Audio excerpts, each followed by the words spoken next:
흔히들 프란츠 하이든을 교향곡의 아버지라고 부릅니다. 굉장히 많은 곡을 작곡했습니다. 그가 세상을 떠나기 1년 전에 오스트리아 빈에서 그를 위한 연주회가 열렸습니다. 그때는 그가 나이가 많았고 휠체어에 타고 있었습니다. 많은 공주들이 그의 가장 대표적인 작품 천지창조를 보기 위해서 왔습니다. 오케스트라와 함께 합창단과 함께 그 웅장한 곡이 연주가 됐고 다 끝났습니다. 사람들이 너무나 감동되어서 일어서서 하이든에게 기립박수를 보냈습니다. 그랬더니 연로했던 그 하이든이 휠체어에서 힘없이 일어나서 그 팔을 하늘 가리켜 향하면서 이렇게 말했습니다. 내가 아닙니다. 이 음악은 나로부터 온 것이 아닙니다. 바로 저기 우리 하나님으로부터 나왔습니다. 라고 했다는 거죠. 핸델 아십니다. 그렇죠? 많은 오페라를 작곡했습니다. 그러나 그렇게 유명한 것은 많지 않았습니다. 시간이 지나고 나이가 들수록 오히려 그의 라이브를 하는데 점점 짓눌리는 그런 느낌도 받았습니다. 그리고 파산 지경까지 갔습니다. 소문이 들려옵니다. 이제 핸델은 끝났어. 그런 얘기를 듣고 얼마나 마음이 상심이 됐겠습니까? 이 대가도 흔들린다는 거죠. 그렇죠? 그럴 때 그가 기도하기 시작했습니다. 23일 동안 기도하며 작곡하며 기도한 끝에 만들어진 대작이 뭔가? 바로 메시아입니다. 그가 합창곡 44번 할렐루야의 작곡을 완료했을 때 그는 한없이 눈물을 흘렸다고 말합니다. 그러면서 이렇게 외쳤습니다. 내 앞에 천국이 나타난 것을 보았다. 그리고 나는 위대하신 하나님을 보았다. 오 주여, 오 주여 외쳤다는 거죠. 그리고 그 악보를 다 완성한 뒤에는 또한 이렇게 외쳤습니다. 하나님이 나를 찾아오셨구나.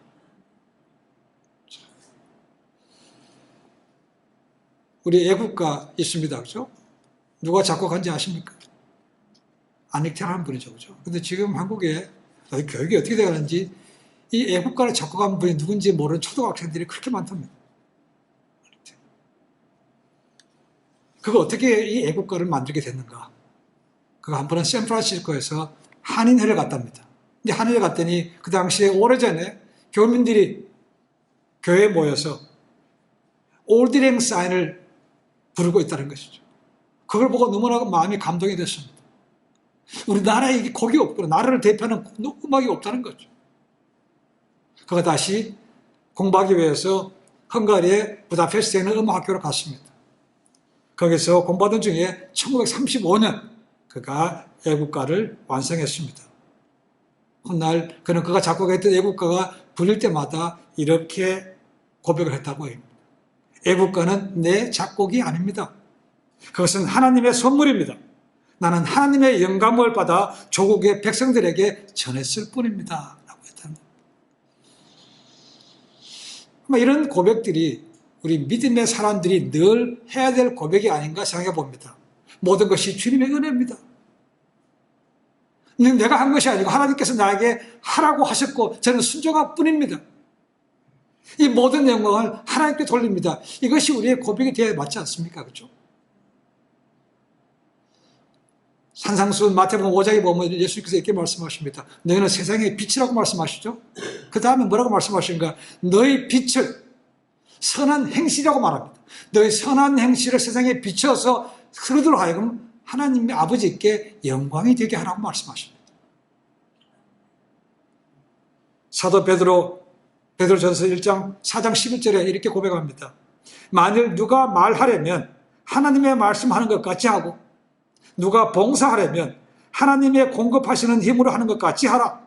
이는 범사에 예수 그리스도로 말미암아 하나님이 영광을 받으시게 하려 함이니 그에게 영광과 권능이 세세에 무궁토록 있을지어다. 사도 바울도 고린도교회 향해서 이렇게 말합니다. 그런즉 너희가 먹든지 마시든지 무엇을 하든지 다 하나님의 영광을 위해서 하라라고 해요. 머리는 잘 알고 있습니다. 그죠? 우리도 가끔 얘기합니다. 하나님의 영광 돌려드립니다. 얘기합니다. 그죠? 그러나 실제로 그렇습니까? 우리가 온전한 100% 그런 마음으로 드립니까? 라는 거죠. 아닐 때가 꽤 많습니다. 예전에 우리 자신이 드러나기 원하고 남들이 우리 알아주기를 원하는 그런 모습들이 있습니다. 내가 한 것들을 어떡하지? 사람들에게 칭찬받기를 원하고 다른 사람의 큰 일은 좀 값지고 내 것은 드러내고자 하는 마음들이 있다는 거죠. 하나님께 영광을 돌려드립니다. 말처럼 그렇게 쉽지는 않습니다. 그러나 그렇게 할 때 우리 마음이 더 기쁨이 넘치고 정말 하나님께서 기뻐하시는 그런 삶이 될 줄로 믿습니다. 그래서 종교개혁자 존 칼빈은 그리 말하는 장로에서 말하는 소열의 문답 제1번이 뭔가 인간을 지으신 목적이 뭔가 인간이 살아가는 목적이 뭔가를 이렇게 얘기하고 있습니다. 하나님의 영광을 위해서 살아야 된다. 그것이 넘버 원이라 첫 번째라는 것입니다.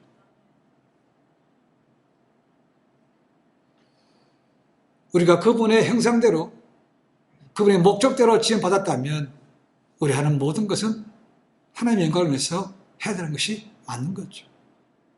근데 오늘 말씀 보시면 그런데도 불구하고 하나님께 영광을 돌리지 못하는 사람들의 삶이 어떻게 되는가?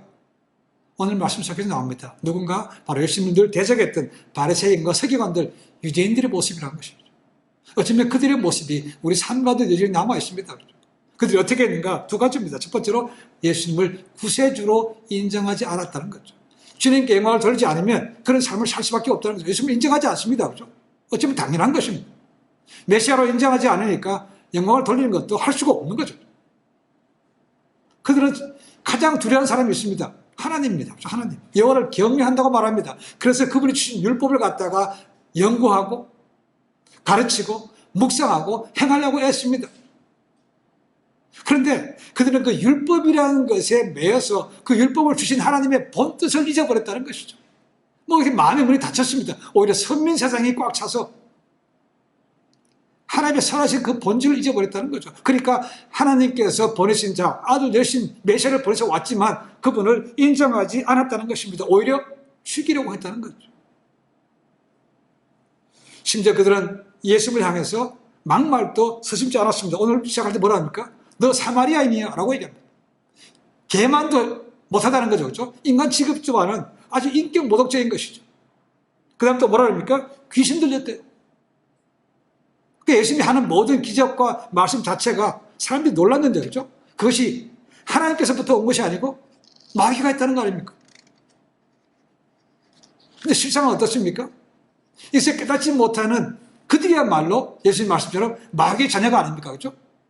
우리 아버지가 누군가? 내가 누구의 자녀인가? 분명하게 알아야 된다는 거죠. 그들의 영적인 것이 다치니까 메시아를 알아보지 못하고 오히려 예수님을 귀신 들린 자로 사마리아인으로 목으로 가고 있다는 것이죠. 이것이 주님께 영광 돌리지 못하는 자의 삶이라는 거죠. 예수님 인정하지 않습니다. 두 번째로 뭡니까? 주신 말씀을 지키지 않았다는 겁니다. 이 지킨다라는 말이 헬라말로 텔레오라는 것입니다. 이 요한이 굉장히 좋아하는 단어입니다. 요한복음에만 18번 나옵니다. 요한 1서에 7번 나옵니다. 그리고 계시록에 11번 나옵니다. 지킨다는 말은 말씀 그대로입니다. 주시는 말씀을 믿고 순종한다는 것입니다. 행한다는 것입니다. 근데 예수님께 하나님께 영광 돌리지 않는 사람은 예수의 말씀을 듣고도 행치 않는다는 겁니다. 순종하지 않는다는 겁니다. 근데도 그들은 뭡니까? 율법을 가진 것으로 율법을 많이 아는 것으로 자랑했고 오히려 그 율법 때문에 다른 사람을 쉽게 정죄했다는 것입니다. 예수님께서 한 걸음 더 나가서 말씀하십니다. 나의 말을 지키는 자는 뭘 보지 않는다는 겁니까? 죽음을 보지 않는데요. 야, 바꿔 얘기하면 뭡니까? 바꿔 얘기 달리 얘기하면 말씀을 지키지 않는 자는 뭐라고요?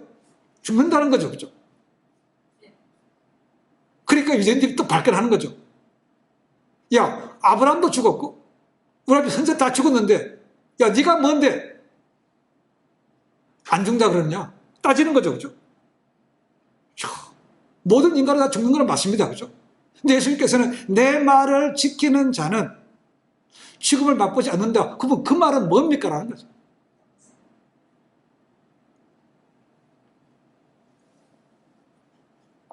이것은 육체적인 죽음을 말하지 않습니다. 그렇죠? 성경도 말씀하십니다. 인간에게 한 번 죽는 것은 이미 정해진 것입니다. 그 죽음은 누구도 피할 수 없습니다. 그렇죠? 육체적인 죽음은 피하지 못합니다. 그러나 하나님과의 관계가 단절되는 영적인 죽음은 누구에게도 오는 거죠. 예수님 말씀을 지키면, 예수님을 메시아로 인정하면 그 영적인 죽음은 피해갈 수 있다는 것이죠. 자, 정확하게 나옵니다. 우리가 가장 성경에서 말하는 창세기 앞부분에 나옵니다. 그렇죠? 3장에 나옵니다. 아담과 하와가 하나님 주신 말씀 대신에 뱀의 말을 들었죠. 그렇죠? 그러니까 동상 중간에 있는 선악과를 알 수 있는 그 열매를 먹지 말란 그 하나님의 말씀 대신에 야 먹어도 안 죽어 라는 그 뱀의 말을 듣고 먹었다는 겁니다. 근데 하나님께서 말씀하셨죠. 이거 먹지 마라. 이거 먹으면 내가 You shall surely die. 정령 죽는다고 말씀하셨습니다. 그렇죠? 근데 아담과 하와가 먹었습니다. 죽었습니까? 안 죽었습니다. 그럼 하나님이 거짓말을 치신 겁니까? 협박한 겁니까? 아니죠. 그들은 죽은 것이 맞습니다. 어떻게 해요? 이제 그들이 하나님과 함께하지 못하고 에덴 동산에서 쫓겨나간 것이 하나님과 단절된 것이 그것이 죽음이라는 것입니다. 영적인 죽음이 온 것이죠. 자, 우리는 아담과 하와가 에덴 동산에서 쫓겨났다라는 것만 기억합니다. 그리고 하나님께서 여자에게 남자에게 그리고 뱀에게 심지어는 자연에게 저주하셨습니다. 그렇죠? 근데 그게 끝인 줄 압니다. 그게 끝이 아닙니다. 3장 끝에 보시면 아주 중요한 말이 또 있습니다. 3장 14절에 24절에 이런 말씀이 있습니다. 이같이 하나님이 그 사람들을 쫓아내시고 에덴 동산 동편에 그룹들과 두루도는 뭘 뒀다고 그랬습니까? 화염검을 두어서 생명나무 가는 길을 막았다고 되어 있습니다. 자, 화염검이 정확히 뭔지 모릅니다. 검이라고 한 거니까 이건殺傷력 무기겠죠. 그죠? 그것을 두고 생명나무 열매로 가는 나무에 가는 그 길을 막았다는 겁니다. 자, 이것이 왜 문제가 됩니까? 아담과 하와가 에덴 동산 나갔습니다. 이제는 일을 해야 먹고 사는 거죠. 먹고 살기 힘듭니다. 그럼 다시 들어와서 에덴 동산에 있는 많은 열매를 그냥 먹을 수 있는데 가장 중요한 것은 생명나무 열매를 먹지 못하게 막았다는 거죠. 이걸 먹으면 어떻게 됩니까? 안 죽죠. 이걸 먹는 한은 안 죽는다는 겁니다.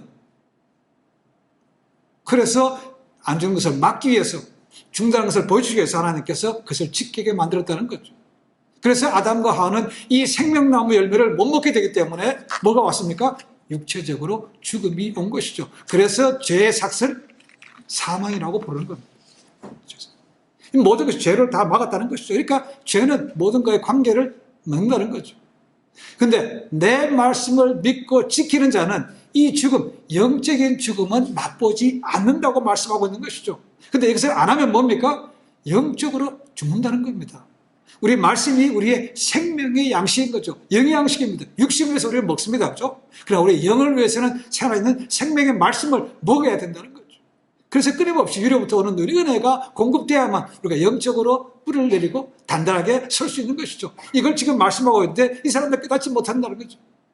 어떻게 사람이 안 죽냐? 아브라함 죽고 다 죽었어. 그러면서 또 질문합니다. 그러면 너는 너를 누구라고 생각하느냐? 라고 묻습니다. 본질을 묻습니다. 그럼 너 누구야?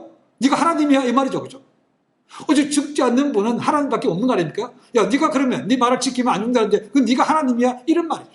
아주 강한 부정입니다. 아주 강한 부정. 네가 절대로 하나님 될 수 없다는 거죠. 근데 만약에 그렇게 말하면 어떻게 합니까?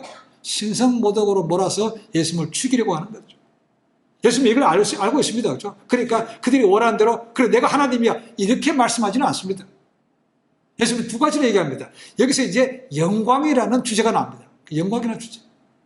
여기서 말씀하십니다. 첫 번째로 자신은 하나님 아버지께 모든 영광을 돌려드린다고 말합니다.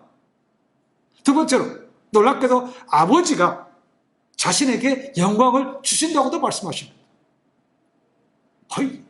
영광이라는 주제를 통해서 그 말씀에 대한 답을 주시는 거죠.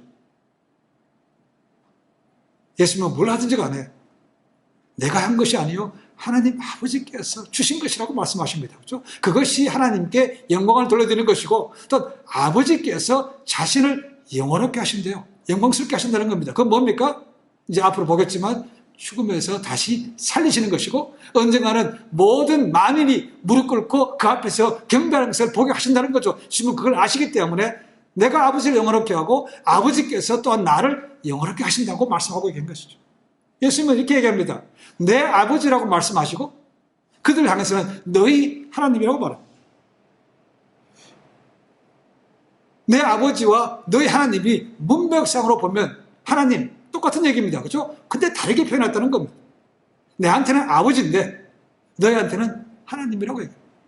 그럼 뭔 차이가 있습니까? 주님께서는 그 차이가 있는데 하나님을 제대로 아느냐 모르냐 그 차이가 있다고 말하고 있습니다. 나는 그분을 온전히 아는데 너는 그분을 몰라. 이 말입니다. 그것도 이해가 안 되는 거죠. 우리가 하나님을 왜 모릅니까? 유대인 따질 거죠. 그렇죠? 근데 여기 우리말에는 안다는 단어가 똑같습니다. 그죠? 근데 헬라어를 보면 안다에 쓰인 단어가 다릅니다. 예수님께서 내가 아버지를 안다고 쓰신 단어는 기노스코라는 단어고 이 유대인들이 하나님을 안다는 단어는 오이다라는 단어입니다. 이제 문맥에 따라서 서로 다르겠지만 두 의미는 좀 다릅니다. 이 오이다라는 단어는 주관적으로 아는 걸 얘기하고 있습니다. 지식적으로 아는 걸 얘기하고 있습니다. 우리가 어떤 것을 알 때 지식적으로 배울 수 있습니다. 그렇죠? 소문을 들어서 알 수 있습니다. 그렇죠? 이제 그걸 아는 것에게 오이다라는 말을 쓰고 예수님께서 내가 아버지를 안다는 것은 아버지와의 친밀한 객관적인 관계를 통해서 안다는 겁니다. 관계를 통해서. 예수님 무슨 말씀입니까? 하나님 아버지와 함께 하셨다는 거죠. 그러니까 생활하면서 나는 늘 그분을 가까이 지냈던 그런 것을 통해서 안다는 겁니다. 겪어보니까 하나님 이런 분이야. 다죠. 그죠? 소문들을 아는 거랑 지식으로 아는 것이랑 내가 겪어서 하는 것은 다릅니다. 그죠? 이것이 오이다와 기노스코의 차이입니다. 주님은 내가 기노스코로 통해서 체험적으로 안다는 것입니다. 이 원래 기노스코라는 의미는 뭐냐면 여자가 남자를 처음으로 경험한다는 것입니다. 성적인 걸 통해서 남자가 이런 것이 있구나 알아간다는 것입니다. 근데 오이다라는 단어는 그게 아니고 지식적으로. 그러니까 유대인들이 예수님에 대해서 안다는 건 뭔 소리입니까? 소문에 그 뭐 나사렛 촌동네 출신인데 목수 출신인데 이렇게 아는 것이죠. 그죠? 실제로 예수님을 경험해 본 건 아닙니다. 그죠? 제자들은 알죠. 이제 따라다니면서 놀라운 기적도 보고 그 인품도 보고 가르친 모습도 보니까 이분은 정말 달라라고 알아가고 있는데 유대인들 싫어하는 사람들은 그런 거 하지 않으니까 그런 풍월로밖에 못하는 거죠. 그랬다더라. 그런 걸 알고 진짜인 것처럼 얘기하고 있다는 것입니다. 그러니까 그런 의미에서 나는 하나님을 제대로 아는데 너는 하나님을 몰라. 그래서 내 아버지지만 너희는 너희 하나님이라고 얘기하고 있는 거죠. 우리 신앙은 머리로 아는 신앙이 아니고 체험적으로 가슴으로 느끼는 신앙이 돼야 정말 신앙이 잘할 수 있는 겁니다. 머리를 아무리 알면 뭐합니까? 행하지 않으면 아무 소용이 없는 거 아닙니까? 그죠? 오늘 그런 사람 무지무지 많습니다. 신학교 교수들, 박사학위 몇 개 가고 있는 사람도 있습니다. 그죠? 우리보다 지식적으로 많이 압니다. 근데 신앙은 그렇지 않은 사람 많습니다. 껍데기밖에 없는 거죠. 예수님은 나는 분명히 나는 하나님을 관계 속에서 알고 있다라고 얘기하고 있습니다. 사도 바울도 나중에 알게 됩니다. 그죠? 예수님을 부인했던 바울이 나중에 뭡니까? 예수님이 이 땅에 인간의 몸으로 오셨지만 그의 근본은 어디라고 얘기합니까? 하나님. 하나님과 본체가 동등하다는 것입니다. 근데 지금 사울도 깨닫지 못했고 유대인들도 깨닫지 못합니다. 아까 권사님 말씀하셨지만 니고데모 똑똑한 사람 아닙니까? 그죠? 근데 어떻게 거듭나는 게 뜻을 알지 못합니까? 라는 거죠. 지금 유대인들이 그런 것이죠. 꽉 닫혀있다는 것입니다. 예수님은 내 아버지라고 부르십니다. 그러면서 예수님은 내가 하나님과 함께 있으면서 관계적으로 하나님을 안다는 것을 어떻게 표현하고 있는가? 그 증거로 너희가 알고 있는 믿음의 조상 아브라함이 나의 때를 볼 것을 즐거워하다가 기뻐했다고 말하고 있다는 거죠.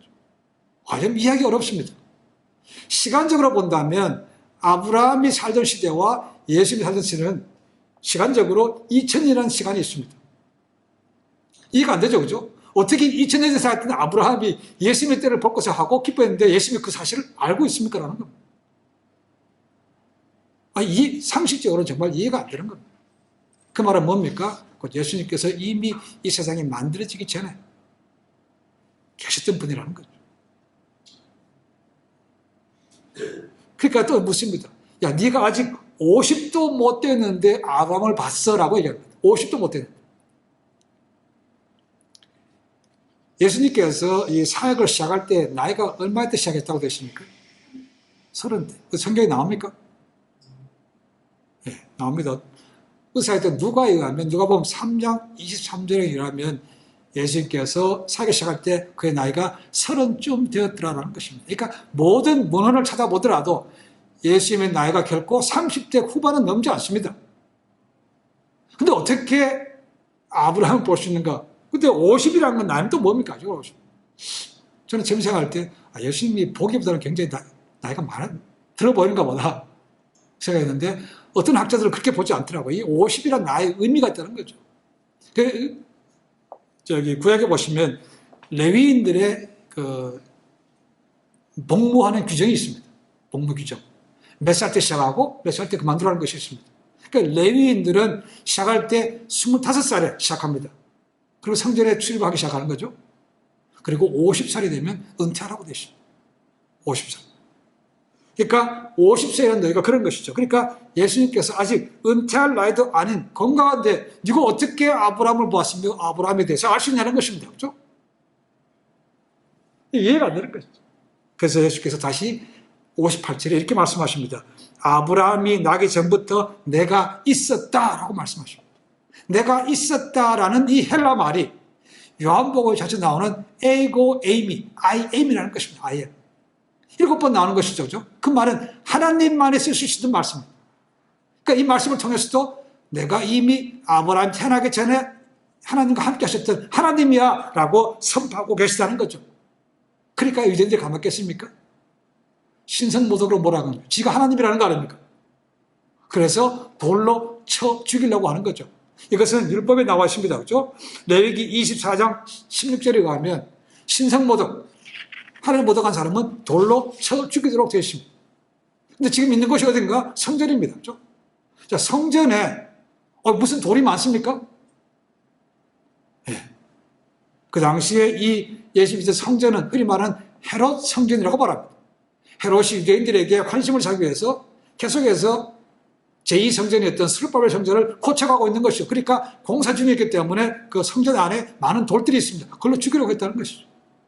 예수님께서 아직 때가 안 됐기 때문에 그 자를 피하셨다고 되어 있습니다. 자, 이 말씀을 준비하면서 이 영광, 하나님께 영광을 돌리는 삶. 예수 믿고 나서 신학교에 있으면서 참 무서웠던 말씀 중에 하나가 이 모세에 관한 것입니다. 모세. 위대했던 종 모세 아닙니까? 그렇죠? 누구보다도 가까웠던 하나님의 종 모세. 근데 그 모세가 광야 40년 가는 동안 딱 한 번 실수합니다. 딱 한 번. 무리바 물 사건이 나옵니다. 그렇죠? 물이 없다고 불평할 때 두 번 그 무리바 반석에 대해서 나옵니다. 자, 첫 번째 물이 없다고 불평할 때는 무리바에서 반석을 하나님께서 치라고 명령하였습니다. 그렇죠? 그래서 반석을 칩니다. 두 번째 또 나와서 불평할 때는 하나님께서 이번엔 반석을 치라고 하지 않고 뭐라고 얘기합니까? 반석을 향해서 명하라고 나옵니다. 근데 모세가 너무 열받았어요. 어떻게 했습니까? 반석을 지팡이로 쳤습니다. 치면서 뭐라고 합니까? 우리가 너희를 위해서 물을 내라고 얘기합니까? 물은 누가 내는 겁니까? 하나님 하신 거죠. 늘 열마다 와서 제가 생각하기에는 말이 헛나온 것 같아. 우리가 누굽니까? 모세하고 아론이죠. 마치 그들이 물을 내는 것처럼. 그리고 너무 열받아가지고 명하지 않고 반석을 쳤다는 겁니다. 그게 한 번 실수입니다. 하나님께서 뭐라고 말씀하십니까? 네가 나의 거룩함을 나타내지 않았다. 그래서 약속의 땅은 네가 가기는 가지만 보지만 못 들어간다. 와,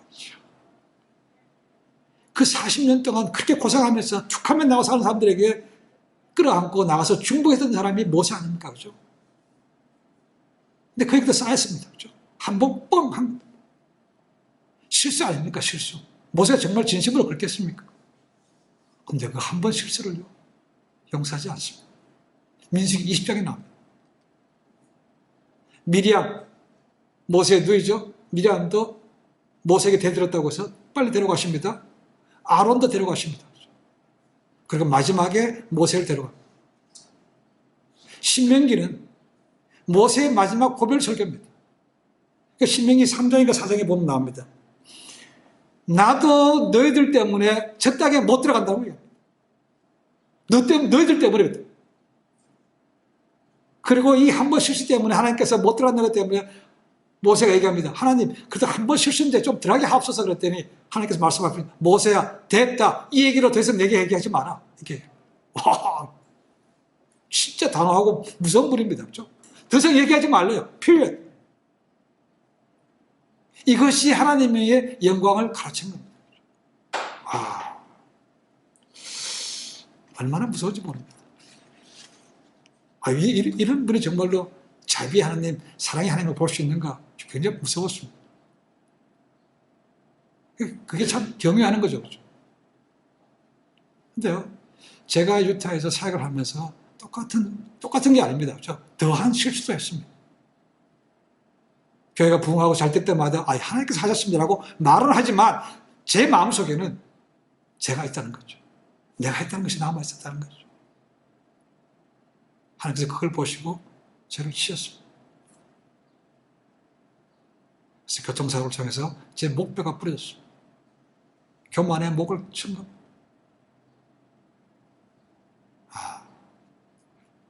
제 입에서 나온 첫 번째 고백이 그겁니다. 그렇죠? 하나님께서 교만합니다. 하나님의 영광을 가르쳤다. 모세는 의도한 것이 아닙니다. 그렇죠? 실수입니다. 근데 저는 의도적이라고 볼 수 있습니다. 그렇죠? 숨겨진 전 범죄라고 볼 수 있습니다. 하나님 그걸 보시고 징계하신 거죠. 근데 죽이지는 않았습니다. 또 기회를 주신 거죠.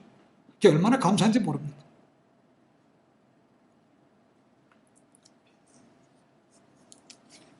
오늘날에도 자기 인생의 좌우명을 이걸로 산 사람이 있습니다. 호랑이는 죽어서 가죽을 남기고 사람은 죽어서 이름을 남깁니다.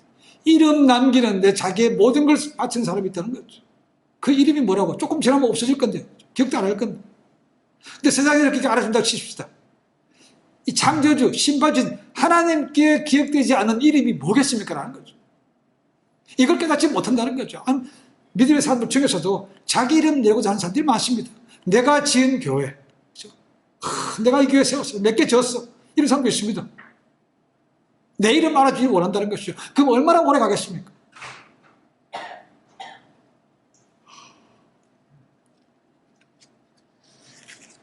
예수님은 사수적이 아니죠. 하나님 아버지께 영광을 돌려드리기 위해서 그 마지막 십자가의 고난의 길을 가신 거죠. 죽으셨습니다. 그렇죠? 하늘 보자 볼 수 있다고 보셨습니다. 낮게 하셨더니, 낮아지셨더니 하나님께서 그를 다시 가장 높은 것으로 올리신 거죠. 그렇죠? 다시 살라주시고 하나님 보좌 우편에 앉아 계시면서 이제 언젠가는 만인이 그 무릎 앞에서 꿇는다는 것이죠. 이 성경에 패러독스, 역설이 참 많이 나옵니다. 낮아지면 높아지는 것이다. 죽으면 산다. 나중된 자가 먼저 된다. 잃어버리면 얻는다. 이 역설입니다. 그렇죠? 낮아지면 그분이 높여주신다는 거죠. 내가 낮아진다는 것은 주님을 높이는 거죠. 그렇죠? 우리는 낮아져야 됩니다. 가장 대표적인 본이 누굽니까? 침례요한이죠. 나는 세야 되고 그분은 승해야 된다고 말하지 않습니까? 그렇죠? 그래서 사람들이 그렇게 칭찬하지만 예수님이 칭찬하죠. 여자가 낳은 자 중에 요한만큼 큰 자가 없다는 거 아닙니까?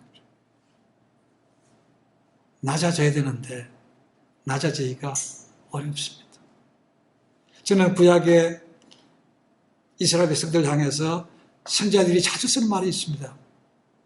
뭐라고 얘기합니까? 하나님 주신 말씀이지만 이 목이 곧은 백성이에요. 목이 곧은 게 참 문제입니다. 그렇죠? 목이 뻣뻣한 거 아닙니까? 그렇죠? 뭐 좀 있으면 목이 힘들어. 목이 힘들어요. 목이 힘들어. 그걸 꺾어야. 그렇죠? 그거야. 하나님이 높여주시고, 그리고 언젠가는 자기 자신도 높여가는데, 이거 아는데 참 오래 걸리더라고요. 머리는 압니다. 삶 속에서 정말 사도 바울이 했던 것처럼 무엇을 하든지, 무엇을 먹든지, 뭘 맞든지 오직 주님께 영광을 위해서 살겠습니다. 이거 얼마나 어려운지 몰라요. 잊어먹고 지내기 때문에 종종 맞습니다. 그죠? 맞는 거 감사해야 됩니다. 사랑하시기 때문에 연단을 주는 거 아닙니까? 그죠? 주님께서 하십니다. 나는 아버지께 모든 영광을 돌려드리고, 그랬더니 아버지께서 또한 나를 영화롭게 하신다. 주님의 가르침처럼, 바울의 고백처럼, 우리가 언제 뭘 하든지 간에 하나님, 나의 나 된 것은 모든 주님의 은혜입니다. 그래서 하라고 한 것밖에 저는 순종함밖에 없습니다. 아버지 영광 받으시옵소서. 그렇게 낮아주셔서 오히려 높임받고 풍성한 영광의 멸류관을 누리시는 우리의 복된 삶이 되시기를 주님을 간절히 축원해 드립니다. 기도하겠습니다.